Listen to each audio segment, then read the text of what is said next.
What is up, YouTube? Welcome back to the channel. Hope you guys are having a wonderful day. In today's video, we're going to be talking about 10 financial terms you should know about. Number one, compound interest. Now, this is the most important term out of all of them that you're going to hear me through this video, but this one is something that we use on a daily life, whether it's in a savings account, in a 401k account, or even a TSP account. So what is compound interest? In the simplest of terms, is interest on interest. So whenever you deposit money into your savings accounts or simply into your retirement account, you're depositing what's called a principal, which is your base money.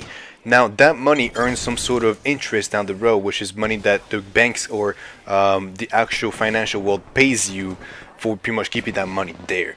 Now that interest adds on to your principal, and that principal and interest adds on to another set of interest that comes into it. That's what it's called, interest on interest. It's called compounding interest, and usually is earned every 5 years or so. Number two, interest. So when I'm talking about interest in this perspective, it's going to be the interest that you see on your credit cards. Now this interest in general is pretty much an actual set percentage. Usually is about 15% to 18% nowadays, which is what you're going to be returning or paying back additional to whatever you have decided to take on as a loan. So for example, you take a $10,000 loan, you're going to be paying, let's say, 15% interest at the end of the year or at the end of the time frame. It's going to be roughly about $1,500 you're going to be paying on that. So interest is just something that you're going to be paying additional to the loan that you took. Number three, APR, annual percentage of rates. So APR pretty much stands for, obviously, like I said, annual percentage rate, which is what you see in all your credit cards or even any sort of big sort of loans, credit cards, car loans, or even just house loans. Those are the ones that you're gonna see, those numbers, or you're gonna see just 3 point whatever percent APR, which means annual percent of rate, which means every single year you're gonna be paying a specific interest based on the loan that you took.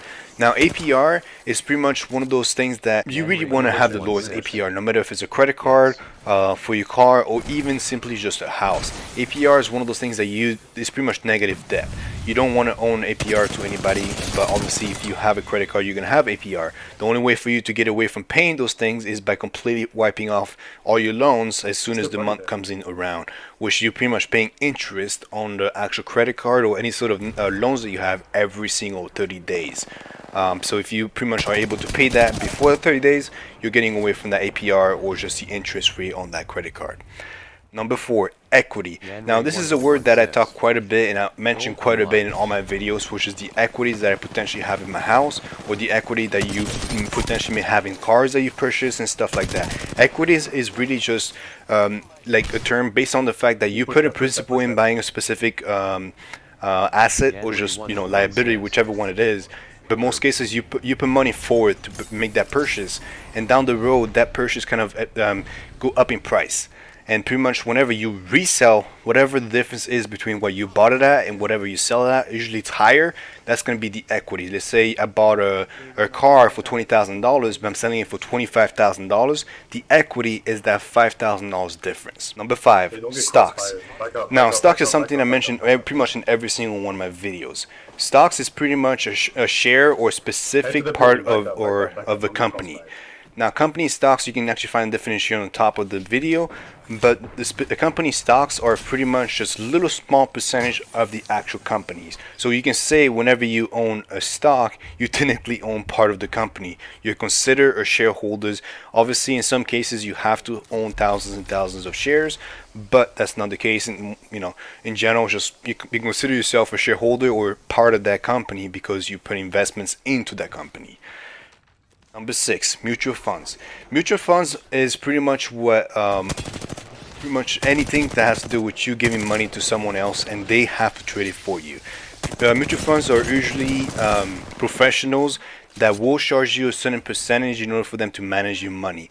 Now, your money is pretty much being thrown in a pool of multiple sets of other lump sum of money that people just kind of give it to that specific mutual funds, and that mutual funds kind of just trades it for you and you earn a certain percentage back or you lose a certain percentage back. It can go either way, but you still have to pay the actual managing fees, which is usually between 0.3% all the way up to about, I think, 2.5%. So this is the average interest rate on those.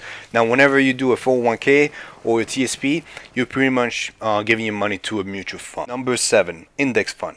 Index fund is really what I was talking about. It's pretty much a pool of stocks. So it's a pool of companies that are put together on a specific set or a specific ticker. Now in this case, would be the most known one is the S&P 500, which is the U.S. top 500 companies. Amazon, Apple, Tesla, those type of companies are all fall under the S&P 500. So whenever you invest with your 401k or your TSP or your IRA, whatever it is that you decide to invest in, most of the time you'll be investing in index funds. So those are specific stocks or large pool of stocks that whether they're in the technology sector, whether they're in the medical sector, or whether they're just in the energy sector. So those are pretty much a pool of specific stocks that you're investing in. Number 8, volatility. Now this is something that has been going on right now, specifically because of the market crash of March 2020. So as you guys can see, the market has been super volatile, and I've been mentioning that word quite a bit. I know some of you may not understand that word quite pretty well, but volatility is really just how much the market is moving. Really how much money is being put in, how much money is being pulled out, just how fast the market is moving, whether it's up, down, left, right, or whatnot. So volatility can be just whether it's going in a positive or negative, or even if it's moving sideways. It's just how fast the market is moving. Number 9, diversification. Now this is one of the most important words around with compound interest. Diversification is one of those words that you must follow all the time, in the sense in which you need to diversify your portfolio. Whatever it is that you decide to do, you need to diversify. You never put all your eggs in one basket. That's why diversification is one of the most important aspects of this definition. Make sure you diversify. I invest in real estate, and I invest in the stock market, and I also invest in the actual business. So keep in mind, diversification is ultimately you're putting your eggs in different baskets and not all in one basket. Number 10 and final word would be online brokerage. Now online brokerage is something that I mentioned quite a bit. It's something that you guys pretty much will put your money in or deposit your money in order for you to actually trade.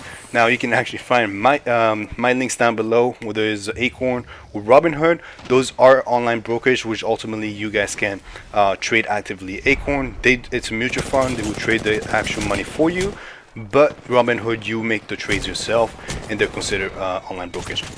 Alright guys, that is it for today. I hope you guys enjoyed this video. Hope you guys have a wonderful day. Let me know in the comment section what you guys want to see next. Hit the like, hit the subscribe, and see you next time. Thank you.